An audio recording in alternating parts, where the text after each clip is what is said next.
ازيكم يا حبايبي؟ عاملين ايه؟ يا رب تكونوا بخير. انتوا مع قناتكم اسرار المطبخ مع سمسمة. النهارده هنقدم فيديو جديد.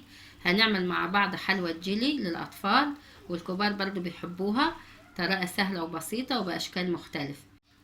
هنحط معلقه جيلاتين كبيره زي كده، وهنضيف عليها ربع كوبايه ميه بارده عادي. نحطهم شويه مع بعض وهنسيبهم. انا جايبه جيلي بكذا طعم، يعني برضو انت على حسب ذوقك واطفالك اللي بتحبوا. يعني هنعمل كذا لون كده عشان الاطفال بتحب الالوان. حطينا حله على النار وهنحط نص كوبايه ميه، وعليها معلقه عسل جلوكوز كبيره كده. هنستناها كده لما هي تسيح معانا. دلوقتي احنا بنحرك فيها معلقه العسل لحد ما فكت معانا اهي. ده طعم الفراولة. هنخليه دقيقتين كده، وبعدين هننزل بالجيلاتين. شايفين شكله؟ لحد ما يدوب كله مع بعضه، يغلي كده شوية، وبعد كده هنطفي عليه.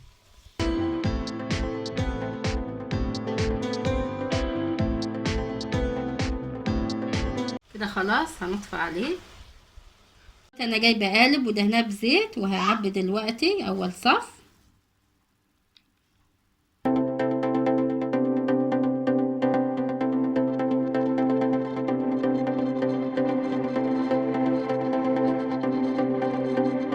دلوقتي هنعمل اللون التاني نفس ما عملنا لأول مرة. دي معلقة جيلاتين وربع كوباية مية. هي طريقة سهلة خالص وبسيطة وما بتاخدش وقت معانا. دلوقتي برضه هنروح على النار، هنحط الحلة وهنعمل اللي احنا عملناها أول مرة. هننزل بنص كوباية مية ومعلقة عسل جلوكوز، طعم التفاح.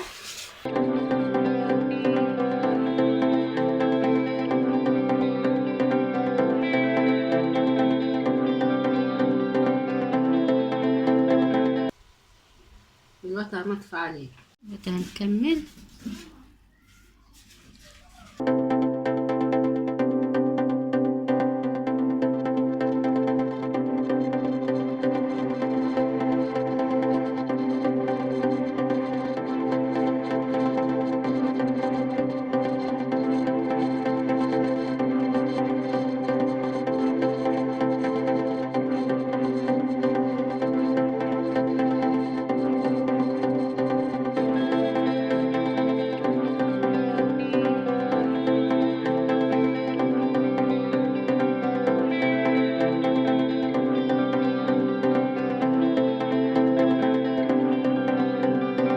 دلوقتي احنا هنسيبه في التلاجة لمدة 3 ساعات.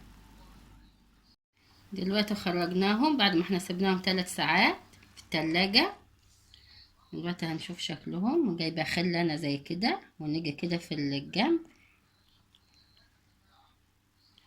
شكلها طريه، شكلها جميل.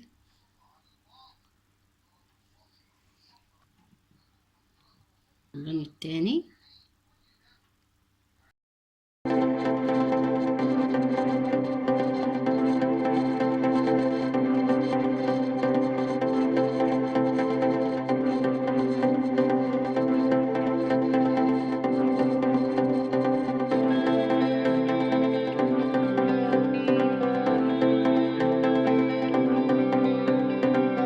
شايفين يا حبايبي؟ شكله جميل وحلو خالص. هو زي ما قلت لكم، احسن ما اطفالنا يشتروه من بره ومواد حافظه. ده ولا فيه مواد حافظه ولا فيه اي حاجه، وسهل خالص الطريقه بتاعته. على فكره الكاندي ده بيشتروه غالي من بره، يعني ما يبقاش رخيص، وحاجه نظيفه. وفيها اشكال كتير، فيه شكل دباديب وفيه يعني كذا شكل.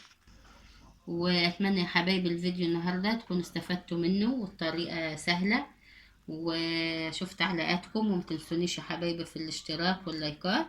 وان شاء الله اشوفكم في فيديو جديد، اشوفكم بألف خير، مع السلامة.